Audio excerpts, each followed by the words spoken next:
세봄이가 찾아와준 순간부터 출산까지의 비용을 계산해봤다는 아연 씨. 출산과 산후조리의 비용이 생각보다 엄청 커서 좀 사실 많이 놀랐고, 근데 제가 되게 적게 낸 편이더라고요. 그래서 사람들이 어떻게 이 금액을 내고 출산과 산후조리를 하는지 사실 좀 신기했어요. 다들 정말 많은 비용을 들이는구나라고 생각을 하게 됐고. 귀여운 뚜루루뚜루 받았어 뚜루루뚜루. 이걸로 어떻게? 아이의 재롱 앞에서 하루의 피로를 잇는 두 사람. 세봄이는 어느덧 18개월까지 자랐습니다.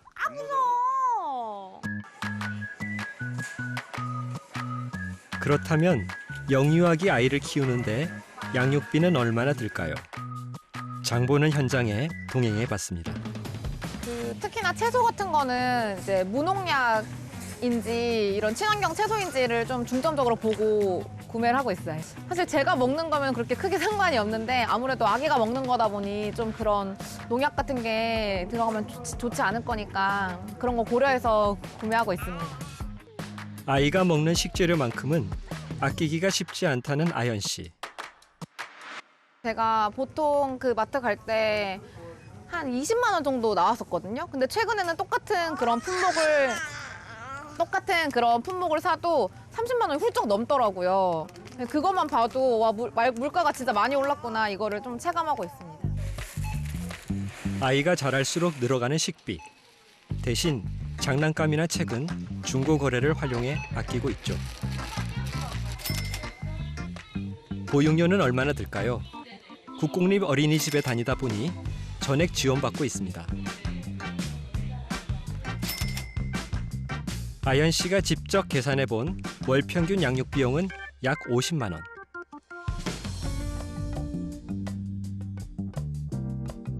좀 더 객관적인 통계를 살펴볼까요?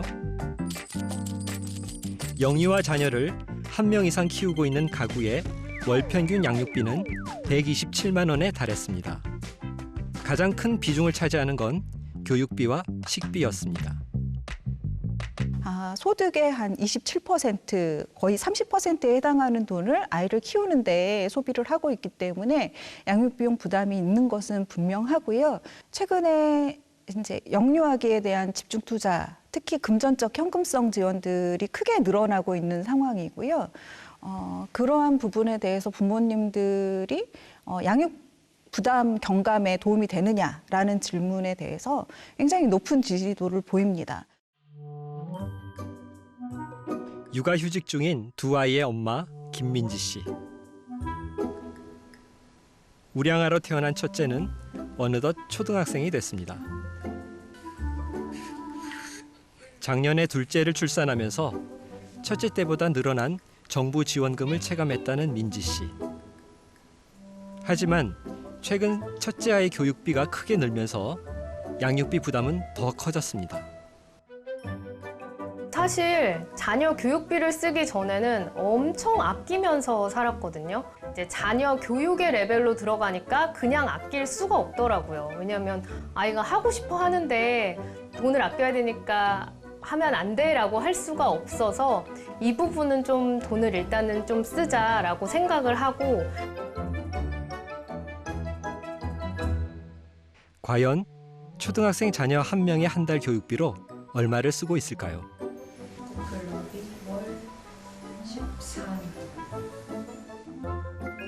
학원 3곳과 방과 후 수업까지 포함하면 총 96만 원.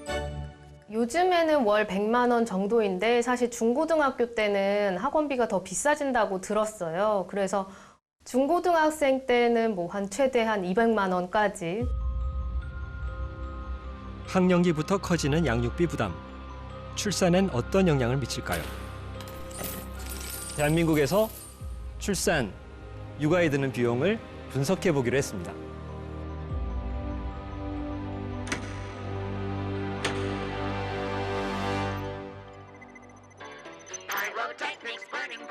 생애 주기별 비용을 계산하는 특별한 공간에 10인을 초대했습니다.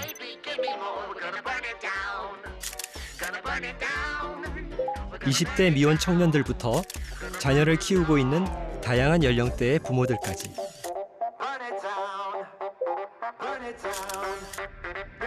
임신, 출산, 자녀 양육 비용을 함께 계산해 보기로 했습니다.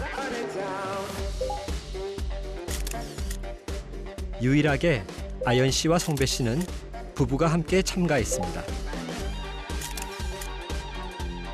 여기 이분은 한국에서 아이를 낳고 키우는 캐나다인 폴 서울입니다.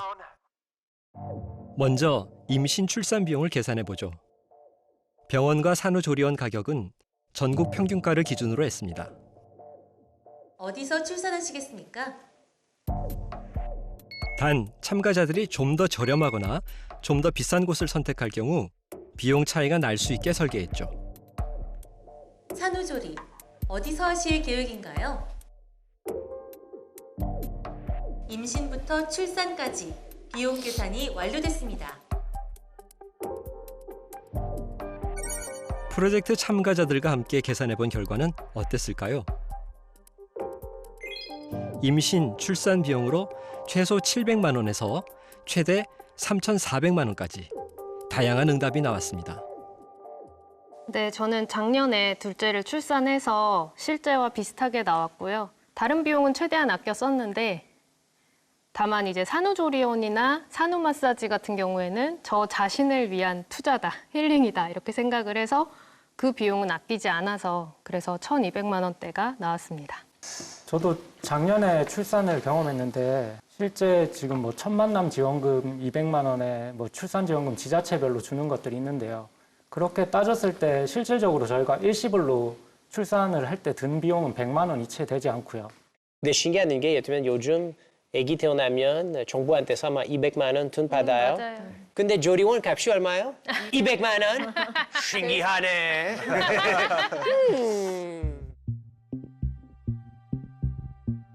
이제 본격적으로 자녀 1인당 양육 비용을 계산해 볼 차례.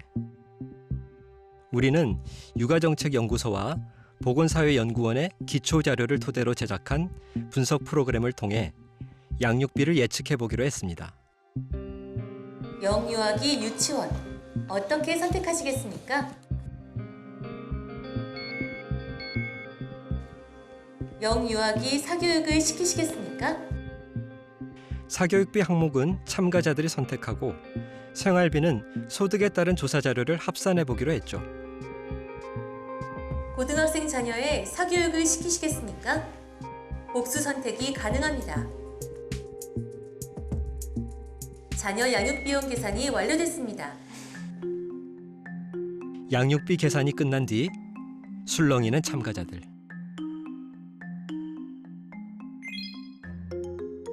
자녀 한 명을 양육하는데 1억 원대에서 6억 원대까지 다양한 계산 결과가 나왔습니다. 저는 1억 9,480만 원 나왔습니다. 2억 1,820만 원 정도 나왔어요. 저는 되게 그 사교육 이런 거 조금만 했거든요. 그런데도 되게 생각보다 많이 나와서 놀랐어요. 저는 1억 9천 정도 나왔는데요. 정말 베이스다, 기본이다라는 생각으로 막 하다가 예체능 비용으로 이제 미술학원비 이런 거 추가하다 보니까 몇 천이 훅 올라가는 현실에 네, 웃겠습니다. 웃음만 나오네요. 네. 저는 3억 4,755만 6천 원이 나왔습니다. 생각보다 너무 큰 금액이어서 놀랐고 이걸 보니까 사교육이 굉장히 많이 부담스러운 항목이라는 거를 다시 한번 깨닫게 되었습니다. 네, 저는 2억 7,400만 원 나왔고요. 저는 이제 대학교 학비까지는 지원해 줄 생각이 있는데 이 학비도 모아보니까 꽤 많은 금액이 되네요. 1억 800만 원. 다른 분보다 제가 아주 싸게 하고 있어요. 근데 우리 아야 사랑해요. 제가 나쁜 사람일까요? 모르겠어요. 제가 그냥 현실적으로 하고 있어요. 근데 이렇게 하면 아마 아이 2명, 3명까지 낳을 수 있어요. 6억 7,407만 6천 원 나왔어요. 이 정도 나올 줄 알았어요. 학군지에서 사교육을 시키고 있고 또 열심히 시키는 입장으로서는 이 정도 충분히 나옵니다. 소득이 좀 그래도 평균보다는 많이 벌지만 굉장히 힘들게 살고 있습니다. 온전히 아이들한테 다 쏟아부어서 살고 있습니다. 저는 2억 6,600이 나옵니다. 저 젊은이들이 돼서 이 금액을 감내하라 그러면 전 절대적으로 거부하겠습니다. 그래서 지금 젊은 사람들이 왜 출산을 안 하는 이유를 이 생애 주기 비용을 계산하면서 절실히 느꼈어요. 그래서 중앙값에 해당하는 참가자의 양육비를 자세히 한번 살펴볼까요? 사교육비 부담이 큰 초, 중, 고 시기에 가장 많은 양육비를 쓰고 대학생 자녀에게도 5천만 원 이상을 지원하는 것으로 분석됐습니다. 그렇다면 부담이 되는 항목을 줄일 의향은 없을까요? 자녀 양육비를 대학교 졸업 때까지 지원할 것이다. 동의하시는 분들은 원 안으로 이동 부탁드립니다. 10사람 중 7명이 원 안으로 이동합니다.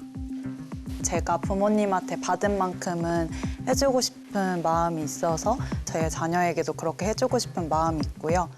학비가 너무 비싸고 뭐 학자금 대출이란 제도가 있지만 결국에 사회에 나왔을 때 그것 또한 또 부담이 많이 되는 그 친구들을 많이 봤거든요. 지원할 수 있는 능력이 되면 네, 당연히 대학 졸업할 때까지는 양육비를 지원할 생각입니다. 대규모 설문조사 결과를 한번 살펴보죠. 대학 졸업 때까지가 51.5%, 취업 때까지 지원하겠다는 응답도 24%가 넘었습니다.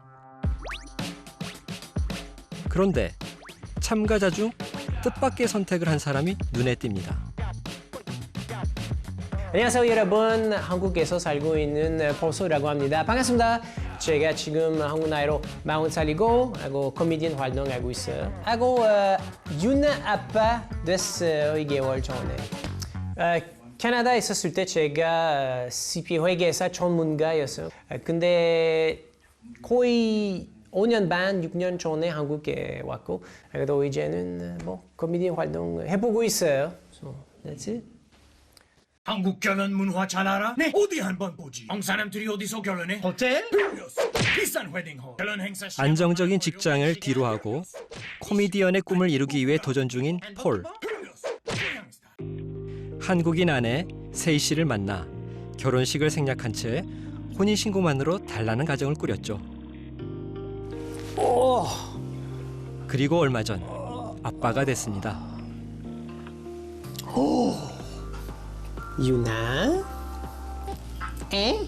맞벌이 부부다 보니 육아는 주로 프리랜서인 아빠가 담당하죠. 날 때려 어떡해. 유나. 크리에이터 활동도 멈춘 채 육아에 전념한 지 2달이 흘렀습니다. 한국을 좋아해서 이름도 폴 서울로 지었지만 사고방식은 캐나다인 그 자체. 그런 그가 아이를 대학 졸업 때까지 지원하겠다고 답한 이유가 궁금합니다. 기본적으로 캐나다 문화에서 우리가 예를 들면 어떤 부모님 성인 되면 20살이면 이제는 너는 성인이니까 그냥 혼자 다 해. 그래서 제가 대학교 혼자 근데 대학교 값이가 캐나다에서 쌌어요. 아직도 그래요. 최근에 확인했을 때 다 같이 1년 안에 아마 300만 원이에요. 한국은 잘 모르겠어요. 한국은 진짜 비싸면 아마 부모님 지원해야 돼요. 아니면 큰 빚으로 평생 시작하면 조금 힘들어요. 그래서 아마 한국에서 어쩔 수 없어요. 이번엔 양육비 중 가장 부담이 큰 사교육비에 관한 의견을 들어볼까요? 나는 자녀에게 사교육을 시키지 않을 것이다. 동의하시는 분들은 원 안으로 이동 부탁드립니다.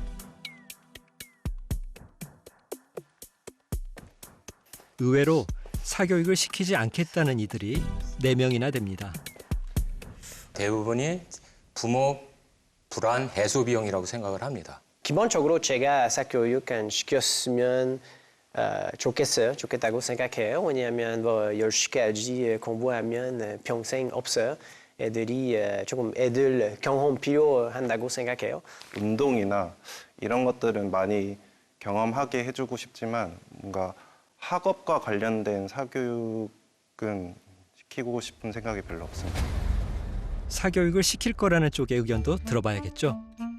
네, 저는 남편이 왜 저 앞에 서 있는지 좀 이해가 안 되는데요. 저희의 상황은 맞벌이 부부입니다. 그래서 어쩔 수 없이 강제적으로 사교육을 시켜야 하는 입장입니다. 초등학교 1학년에 입학을 하게 되면은 저희가 퇴근 시간대까지 그 아기 혼자 남아있는 시간이 굉장히 깁니다. 그러한 시간들을 좀 사교육으로 채워야 된다고 생각하고 있고, 저도 어릴 때는 학원을 그렇게 맹렬하게 보내지 않을 거야. 사교육에 막 미쳐있지 않을 거야. 근데 막상 키우고 나면 아이들이 커가면 아이들이 원해서 보내달라고 하고 환경이 분위기가 그래서 갈 수밖에 없어요. 상황상 어쩔 수 없이 학원에 보낼 거라는 입장이 대부분. 요즘은 자녀가 한두 명이다 보니 고액 사교육을 시킬 거라는 이들도 적지 않았습니다.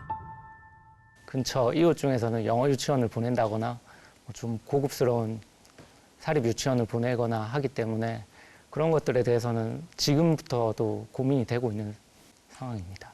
그러니까 집에서 엄마표로 영어를 어릴 때부터 계속 해줬거든요. 이제 6살 말쯤에 아이가 먼저 엄마 친구들은 영어학원 가는데 왜 나는 영어학원 안 가? 라면서 가고 싶다고 이야기를 하더라고요. 둘째 임신을 하면서 제가 몸이 너무 힘들어서 직접 봐주기가 좀 힘들다 보니 그래서 영어 유치원에 이제 1년을 다니게 됐고요. 지금 국어, 영어는 집에서 좀 하고 있고요. 수학 다니고 있고. 한 아이당 선생님까지 합치니까 평균적으로 250에서 300 정도. 어쨌든 학원 시스템이 잘 된 대치로 보내고 있는 거거든요. 근데 최종골인 대학 입시라는 걸 치르려면 그렇게 학군지에서 공부하는 게 맞는 거니까.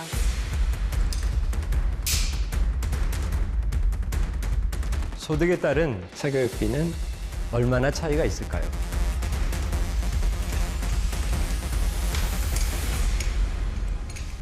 소득 상위 20% 가구는 하위 20%에 비해 8배나 많은 사교육비를 지출합니다. 문제는 대학 입시 경쟁이 과열되면서 불안해진 중산층까지 사교육비 지출을 크게 늘리고 있다는 사실이죠. 자녀 한 명에게 드는 초, 중고 사교육비 총액을 추산해 본 결과는 놀라웠습니다. 무려 5,900만 원을 사교육비로 쓰고 있는 겁니다. 아이에게 굉장한 투자를 하지 않으면 안 된다. 남들 하는 만큼은 해야 된다라고 하는데 저희가 비교 대상으로 삼는 남들이 굉장히 상향 비교 때문에 높게 설정이 되어 있어요. 뭐 양육이라고 하면은 당연히 시간과 돈, 노력이 필요한 일이죠. 그런데 한국 사회에서는 이게 너무 부담스러운 일이 돼버렸다는 것입니다. 그렇다면 청년들이 출산을 포기하는 이유가 단지 과도한 양육비만의 문제일까요? 이쯤에서 떠오르는 한 저명한 경제학자가 있습니다. 모든 선택은 효용과 비용 계산에 따른 결과라고 봤던 게리 베커. 자녀가 주는 기쁨인 효용이 비용보다 클 때 출산이 이루어진다고 봤는데요. 이 비용에는 양육비 외에도 출산으로 포기해야 하는 모든 부분이 포함되어 있습니다. 반대로 자녀가 주는 기쁨보다 비용이 더 크다면 출산하지 않는 것이 합리적이겠죠.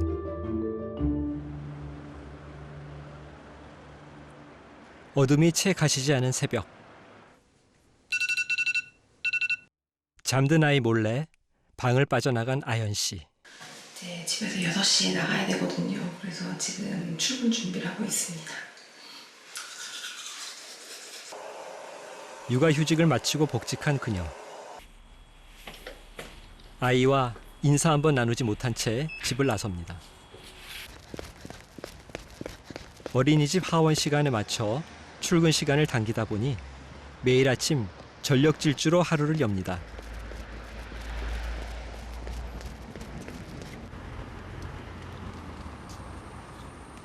간신히 버스는 놓치지 않았지만 밀려드는 피로는 어쩔 수 없나 봅니다. 아연 씨는 그나마도 시차 출근제가 가능해 운이 좋은 편이라고 믿고 있죠.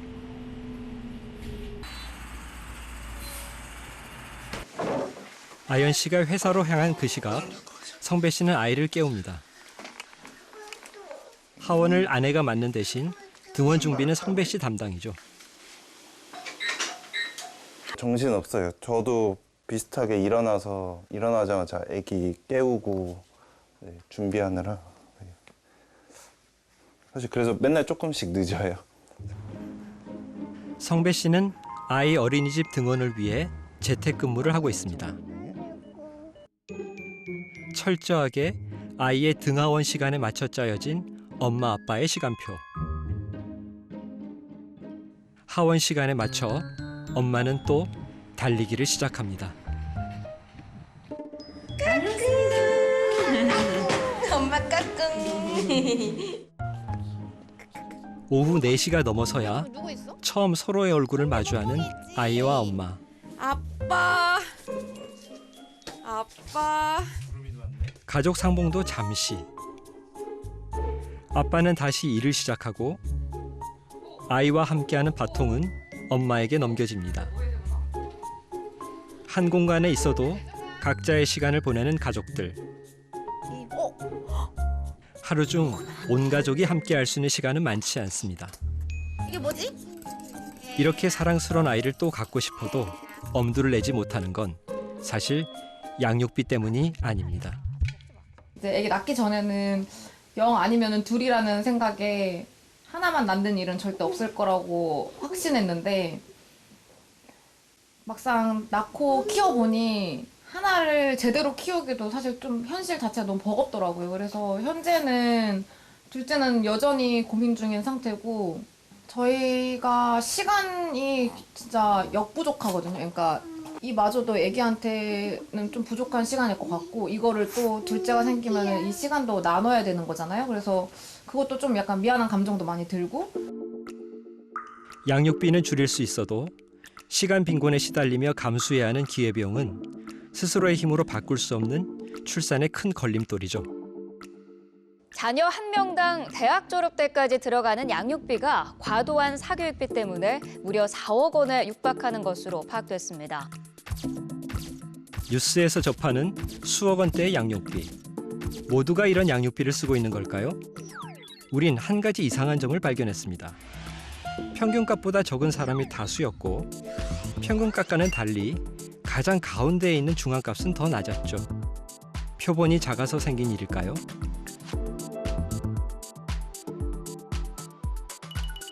(4천) 가구를 대상으로 한 월평균 양육비를 분석해본 결과 역시 평균값에 비해 중앙값이 낮아지는 걸 확인할 수 있었습니다. 그래서 지금 발표되고 있는 것들은 대부분 하나의 요약 통계를 주기 위해서 이제 양육비의 평균을 발표를 하게 되는데요. 평균의 함정도 있다고 생각이 듭니다. 근데 우리나라 소득 불평등도를 보게 되면 많은 저소득층이 있고 그리고 고소득층의 소득이 아주 높은 그런 구조입니다. 그래서 보통 사람들이 어떤 수준인가를 보여주는 그 중앙값보다 평균값이 훨씬 높게 되죠. 결국 수억 원대의 평균 양육비는 부풀려진 금액이지만 출산에 대한 자신감을 잃게 하는 가장 강력한 요인으로 작용하고 있는 셈이죠.